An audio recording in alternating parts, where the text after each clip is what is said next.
Just kidding.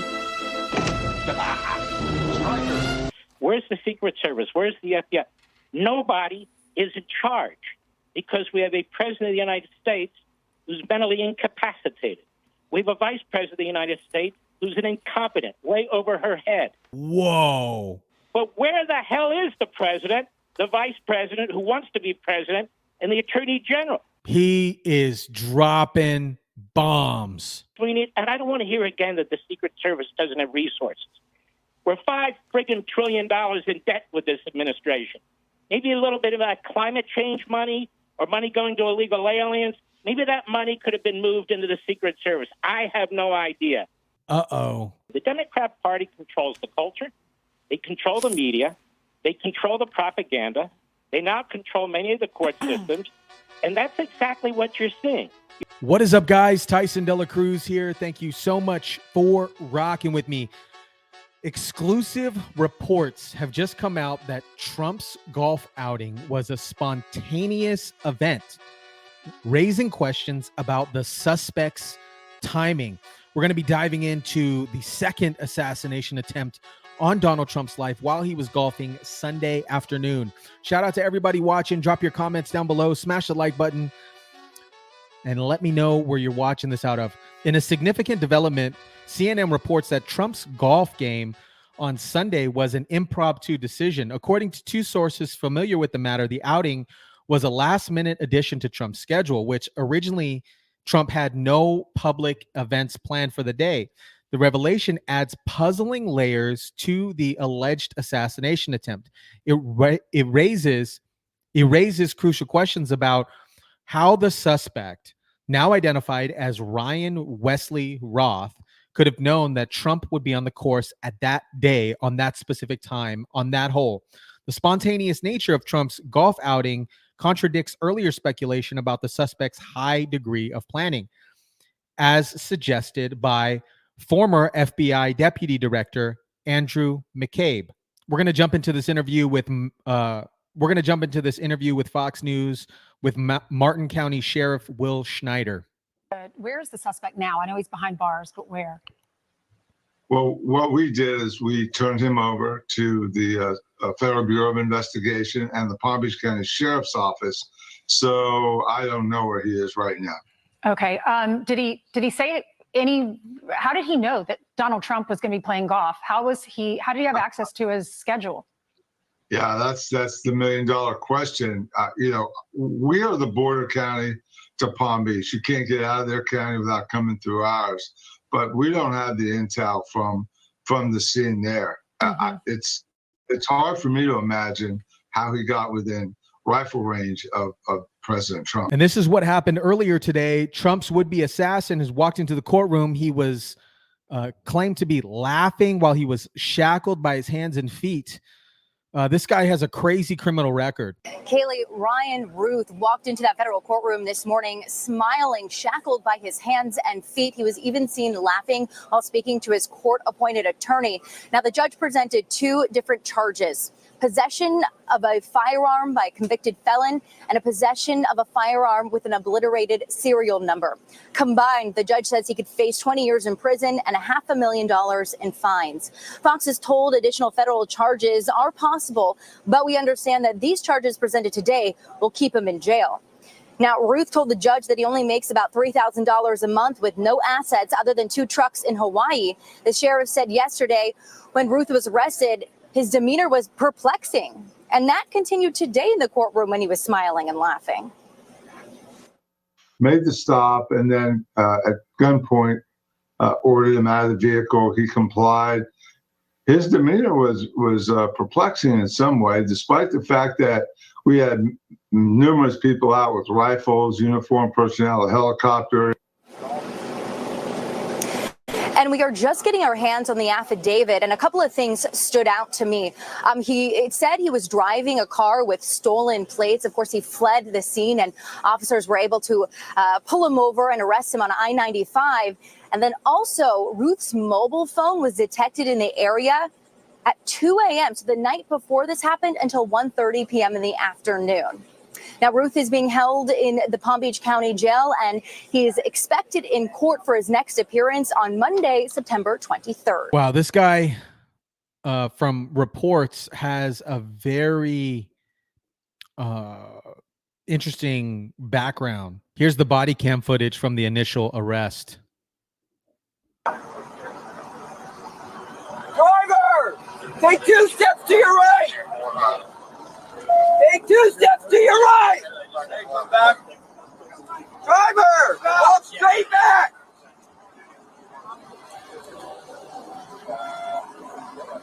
Keep walking.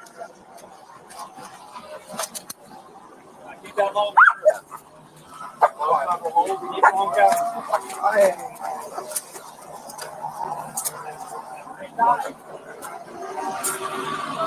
This is an interesting feed. It says former FBI counterterrorism expert says he thinks the assassination attempt by Ryan Roth was likely politically motivated and was probably influenced through the comparison between Donald Trump and Hitler. What does the fact that he wanted to survive say to you? It says that he's not he's not suicidal. Apparently, he wasn't going to take his own life if he was almost being captured. Clearly, we saw that he was captured without that. And it tells me that he's probably much more politically motivated. The last shooter in Pennsylvania, I don't want to say his name because I don't want to promote him in any way, but he was clearly a guy that was looking for the notoriety of taking that shot. I would think we're going to find that this guy's extremely politically motivated and that he probably was spurred on by much of the political diatribes that are going on these days, talking about Trump, equating him to Hitler and things like that. So I don't think this is the last we'll see of crazies out there trying to do this. Coincidentally enough, Facebook had already scraped his social media presence so nobody can look at it, but there were some individuals that were able to get some screenshots of his previous history, which I'll do a separate video on regarding his history. This is an interesting clip here. David Ehrenberg, state attorney for Palm Beach, says it's going to be a tough charge to get this individual to be charged with an attempted assassination attempt because he didn't fire any. He didn't fire anything. Weapon, and then the GoPro. What about? And you know, I've talked about motive in the past and how that plays a part or doesn't in any kind of future prosecutions. The fact that he had those 2 backpacks, those ceramic tiles in between the long weapon, and then the GoPro that was already put on to that fence. What does that tell you, and does that have any weight future going? Yeah, you could charge someone with various crimes, perhaps an attempted murder, without having a shot fired. If you've gone through the planning and have done something substantially to effectuate that, so you don't have to have a shot fired. But because the former president was so far away, 300 to 500 yards away on a different hole, I think it's going to be tough to charge him with a crime against Trump. Much easier to charge him with a crime against a Secret Service agent who apparently saw the rifle pointed at him. That's the key witness here, and that would be perhaps the most serious charge. Dave Amber, thank you very much. They ended up touching down with Biden, and here's what Biden had to say about the second assassination attempt on Donald Trump's life.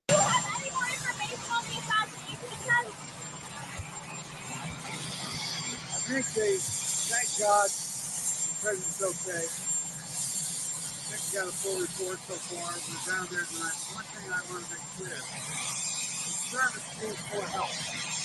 And I think Congress can respond to their needs if they actually need more service. That was a little bit hard to hear there, but what President Biden said is, thank God the president's okay. The Secret Service need more help, and I think Congress should respond to their needs. This what Joe Biden had said to the press while he was walking, and they caught him heading to that helicopter. And here is a very powerful interview with Mark Levin, who actually goes off on this entire situation. An attempt during his rally in Butler, Pennsylvania. The former president has responded to the shooting, writing, "There were gunshots in my vicinity, but before rumors start spiraling out of control, I wanted you to hear this first. I am safe and well. Nothing will slow me down. I will never surrender. Joining us now is Mark Levin, host of Life, Liberty, and Levin, and former chief of staff to Attorney General Edwin Meese in the Reagan administration. Thank you for coming on this evening. I just want to start with getting your insights on what has been a truly remarkable day. Well, let's start this way. Thank you. Who's in charge? Who's in charge? We don't have any idea who's in charge. Who's in charge of protecting a presidential candidate in this country? Well, we can talk about the Secret Service, the FBI, DHS. I listen to all your great hosts with their tremendous experience, and it is fascinating to me. You know, I'm a little older. I served in the Reagan administration. I was chief of staff to Attorney General Meese, and let me tell you what would have happened in that administration. Ronald Reagan would have picked up the phone. He would have called Attorney General Meese. He would have said, you're in charge of getting to the bottom of this, and you got 48 hours to do it. Meese, who I worked next to, he would have called the Treasury Secretary. He would have called every department that has any role in federal law enforcement. FBI reports to him. He would have dragged Christopher Wray up there. He would have brought in the U.S. Marshals. He would have brought them all in. Secret Service, Secretary of DHS. We would have been in the Situation Room with the United States Department of Justice. And Ed Meese would have said to all those gathered, you better GD get to the bottom of this, and you have 48 hours to report to me, and I want to know how you're going to fix this. And I want to know right away how you're going to fix this. Twice on our watch? Never. Instead, we have very wise people who worked at the FBI, who worked at Secret Service, who worked in local law enforcement. Where's the Secret Service? Where's the FBI? Nobody is in charge because we have a president of the United States who's mentally incapacitated. We have a vice president of the United States who's an incompetent, way over her head. We have an attorney general of the United States who just held a press event the other day about violence, and he's, what, in the witness protection program, the top three people in charge of law enforcement in the United States of America. Two of them tweeted, one of them did nothing. Now, this isn't about tweeting. Oh, I'm so glad that President Trump is well. Well, isn't that nice?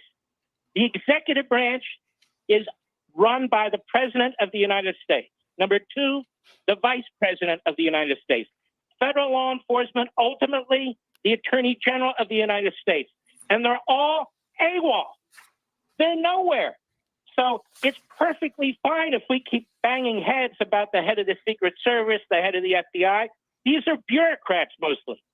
Mayorkas, we know what he is. He's a complete incompetent buffoon.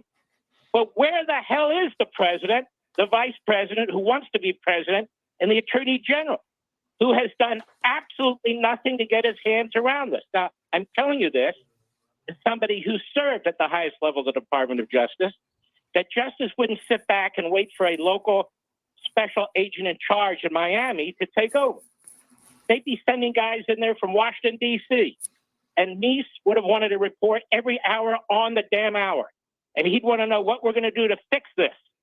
And I can also tell you that the first time around this would have happened had Ed Meese been the Attorney General, Reagan been the President of the United States. So this is all evidence to me when I listen to everybody, and they're all fantastic. But it's all evidence to me of Keystone Cops. Who's in charge of what? Well, it depends.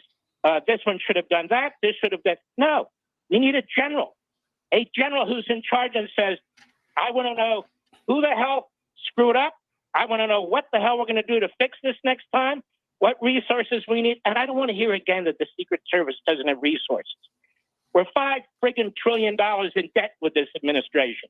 Maybe a little bit of that climate change money or money going to illegal aliens. Maybe that money could have been moved into the Secret Service. I have no idea. But we have no time to figure all that out. We have 50 days until a presidential election. Let me ask you a question. Does Joe Biden seem that concerned tonight? Where is he? Does Kamala Harris seem that concerned tonight? Well, she tweeted. Isn't that nice? I tweeted too. So what? The Attorney General of the United States, does he seem that concerned tonight? No. They just don't give a you-know-what, and they won't take charge of this. So the executive branch is running adrift. That is what's happening. Every part of it, including the best parts of it, the federal law enforcement parts of it, They're now running adrift. I speak as a former person who served at the highest level of the Department of Justice. So, Mark, Charlie Hurt here. Obviously, you're exactly right about President Biden being completely MIA and has been for a long time in the presidency. But we're sort of back at this. After the Butler, Pennsylvania shooting, there was all of this professed unity where President Biden and others talked about how they were going to lower the rhetoric. But now we're back to where you have Democrats issuing tweets saying that they're glad that the guy they called last week Hitler survived another assassination attempt. Mm-hmm. It strikes me that maybe they didn't really mean it when they said it 6 weeks ago. Of course they don't mean it. If you watch MSNBC for about 15 minutes, the hate and the drivel and the contempt that pours out of their pores from Joy Reid and, don't get me started with a long list. CNN, so contemptible. Every time they mention Trump's name, they have this constipated look on their face, like it's unbearable. The way that you have prosecutors talk about Donald Trump, elected prosecutors, and a Garland-appointed prosecutor, the things that they say in their briefs are so horrendous. What some of these judges have to say, the Democrat Party controls the culture, they control the media, they control the propaganda, they now control many of the court systems, and that's exactly what you're seeing. You're seeing a one-party monopolistic system. And people have written about this long before me, who've gone through these various regimes, totalitarian regimes, their use of words, creating devil terms and angel terms. Trump's always the devil, Kamala Harris is the angel. And you can see this endless propaganda and contempt. And by the way, they hate you and me too. They've made it abundantly clear they hate at least half the country. So, of course, this contributes to the nut jobs out there and so forth. But still, I don't know how much we can do to fix that. I do know we can do something to fix the executive branch. And we got to boot these people out as fast as possible, take these agencies back. We need to fumigate them. We need to get people in there who are serious public servants and civil servants. We need to put competent people in senior positions. We need to take the FBI back. We need to take all these federal agencies, and particularly the police agencies, back. We need to take the Department of Justice back. And we can do that in the next election, because right now they're completely and utterly either out of control or rudderless. Mark, it's Joe Concha. I'm going to read a quote from Lester Holt, who was reporting on this assassination attempt, again, the second in 64 days. Here's what he said tonight on the NBC Nightly News, and you're going to get a real kick out of this. Quote, today's apparent assassination attempt comes amid increasingly fierce rhetoric on the campaign trail. Mr. Trump, his running mate J.D. Vance, continue to make baseless claims about Haitian immigrants in Springfield, Ohio, resulting in bomb threats. So in other words, it's Trump's fault that somebody tried to shoot him today because of something that was said about Springfield, Ohio, which has had an influx of thousands upon thousands of Haitian immigrants to their town. And because Trump brings that up and because J.D. Vance brings that up, therefore, that's what's leading this. I'll let you go from here because I can't believe what I just saw right now on the NBC Nightly News. Sickening. Absolutely sickening. No, actually, I thought it was all the Democrats and their anti-Semitism.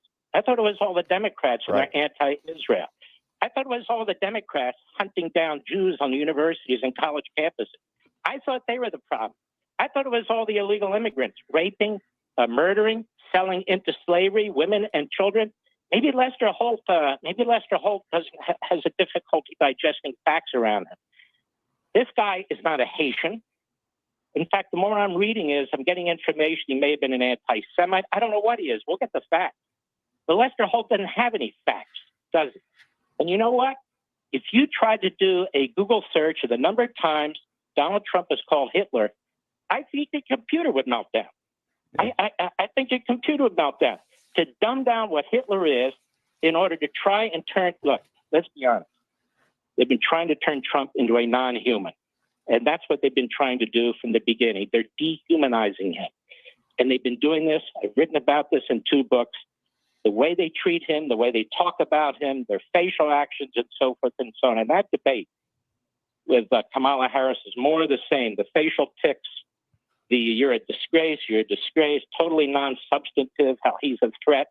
You said you would burn down. I mean, just stupid things. Charlottesville, all these lies, trying to create a character trick.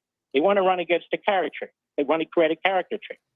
Unfortunately, the culture is very sick in large measure due to the media. But I don't want to miss the fact that the problem that's going on in federal law enforcement today is at the top. It's at the very, very top with the president, with Harris, with Merrick Garland. Those are the three who are responsible for what takes place. They are in charge, not anybody else. And that's why everybody's running around like Keystone Cops, who's in charge of what. Mark, it's Alicia Acuna, and thank you so much for being here. You know, as you know, the acting U.S. Secret Service Director, Ronald Rowe, gave an update to senators on Thursday on the internal investigation from the July 13th assassination attempt. And Senator Blumenthal told Fox folks are going to be shocked, appalled, and astonished. I would argue they already are. How are Americans supposed to absorb the findings of that internal investigation as we are now going to be learning so much more about this latest assassination attempt? It just seems so much for the American people. You know, we're grown-ups here. We really have a way to deal with this. You know, in most regimes, we do not. One day we may not hear, but we do right now. The same people who have destroyed our economy and destroyed our border, who are destroying law enforcement, destroying our military, the same people who are destroying our alliances, are destroying our FBI and our Secret Service and our Department of Justice and our Department of Homeland Security. I mean, they're good at one thing, they're consistent. And so if you want to fix it, our Constitution gives you an option. The option is to kick their asses out of office and bring in people who are serious. We didn't have this sort of thing 4 years ago. Not any of these areas that I talked about, and we have it now, and it's completely out of control. And the only way to deal with it right now, we have 50 days, is in 50 days. And we need to deal with it. You know, it's one thing for we as citizens to whine about this stuff, but I want people to remember about Thomas Paine. I want them to remember about Paul Revere. People say, well, what can I do? You know, I'm a janitor, I'm an electrician. You can do a hell of a lot. You are the Paul Reveres and you are the Thomas Paines. You need to talk to 10 people. You need to talk to 15 people. You need to make sure you not only vote early, you get people vote early. We can't rely on political parties to get out the vote. We have to get out the vote. It's now. We have 50 days to try and fix this right now. Spot on. Holy smokes. That was a good one. Demolishes the existing individuals that are in power. Wow. This is absolutely ridiculous. What happened on Sunday, unacceptable. And furthermore, from the J13th incident, there still hasn't been a full investigation on what actually occurred and why there was particular evidence and things of that capacity destroyed. One of the things being his body. His body was prematurely cremated prior to an in-depth investigation. This is bananas.